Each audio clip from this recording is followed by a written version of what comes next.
Hello guys! Então aqui agora a gente vai falar um pouco sobre os verbos, né? Então, dentro daquela lógica que eu comentei, aquela lógica inicial de sujeito, verbo e objeto, a gente falou já sobre o sujeito, agora vamos falar um pouquinho a respeito do verbo.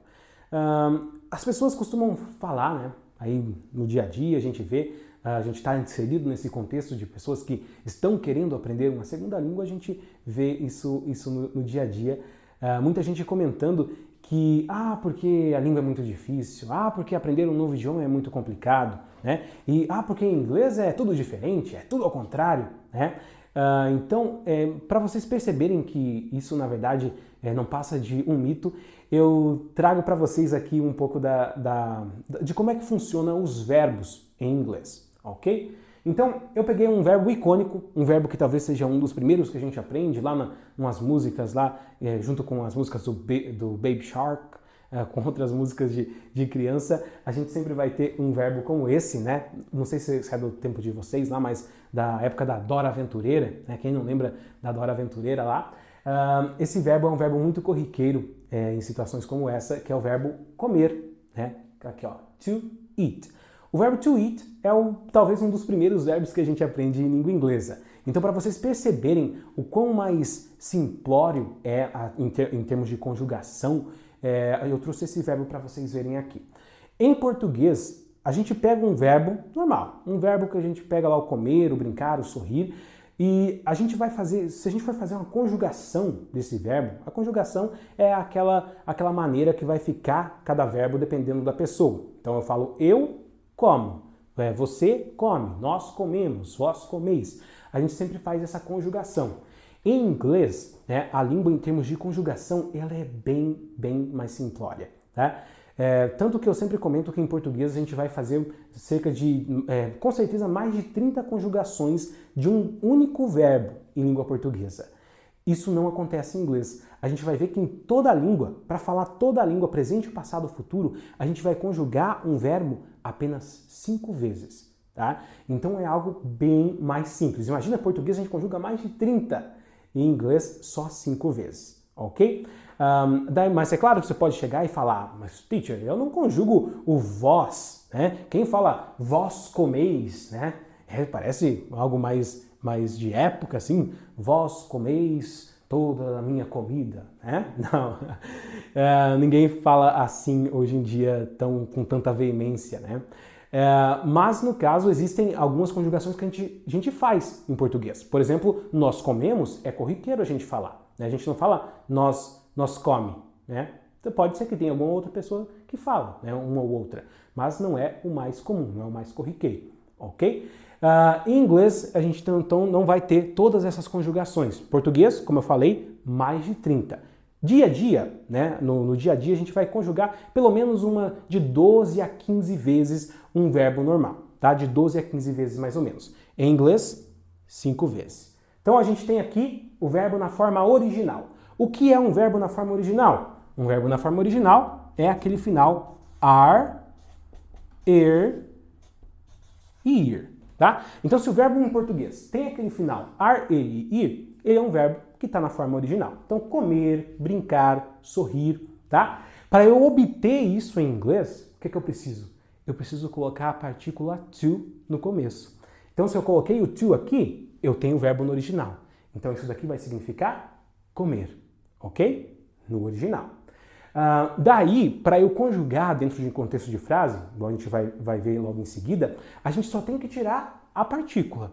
Tirou a partícula, ele vai estar conjugado, ok? Então, a primeira utilização do verbo original to eat vai ser a normal, né? Só eat. Que daí seria a conjugação de presente. Por exemplo, eu como, I eat. Você come, you eat. Nós comemos, we eat. E assim por diante. Ok? Essa que seria a conjugação do verbo eat. Depois, a gente também tem a conjugação acrescentando um S a mais aqui, que seria essa escrita aqui, ó. E daí o Szinho. It's.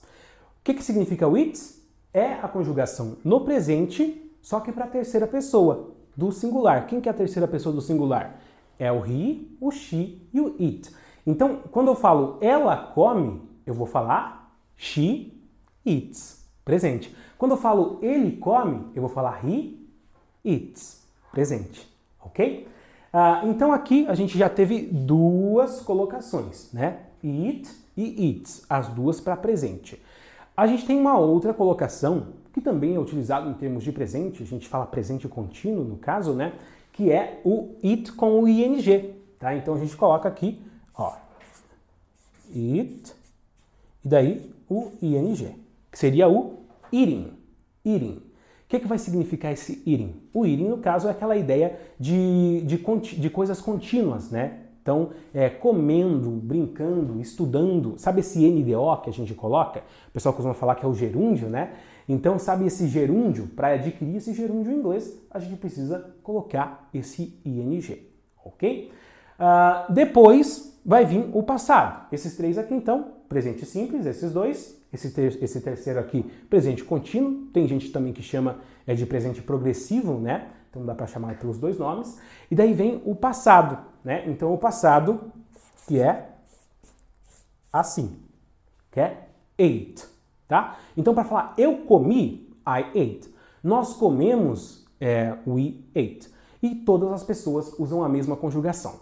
O passado em inglês é melhor ainda, porque no caso eu tenho uma forma só do verbo de passado e eu consigo utilizar para todas as pessoas, até mesmo para a terceira pessoa, que no presente a gente tem que mudar um pouco o verbo em terceira pessoa, acrescentando o S, igual a gente viu, no passado não, só no presente, ok? Então é algo bem mais simples. E por último, a gente tem a outra colocação, que é essa daqui, que é o eaten, tá? Or eaten. Tem muitas pessoas que, dependendo da região, né, da pessoa, elas falam com um som mais para dentro, a gente chama de pausa glotal, né? Então tem gente que pode falar o T, falando eaten, e tem gente que pode não falar esse T, falando eaten, eaten, tá? Você vai ouvir as duas pronúncias, ok? E o que vai significar esse eaten? Esse eaten significa a ideia de comido, tá? Então esse final a do ido, que a gente chama em português de particípio, né? A gente adquire ele através desse tipo de estruturação, ok? Então, geralmente a gente vai utilizar com outro auxiliar, né? Ou com o have, que é o verbo ter, ou com o verbo to be no passado, né? Então, às vezes a gente muda lá, por exemplo, eu tinha comido, então I had eaten, ok? Então, essas são as 5 colocações que a gente tem dos verbos em língua inglesa, ok? Então, para você ver, em português, mais de 30 em termos gramaticais, mais de 10, com certeza mais de 10 na utilização do dia a dia, em inglês 5 para a língua inteira, ok? Então essa foi a nossa aula agora a respeito dos verbos, para vocês verem o quão mais simples é a língua inglesa em termos gerais e principalmente dentro dessa lógica de verbo, ok? So thank you so much, see you guys next video.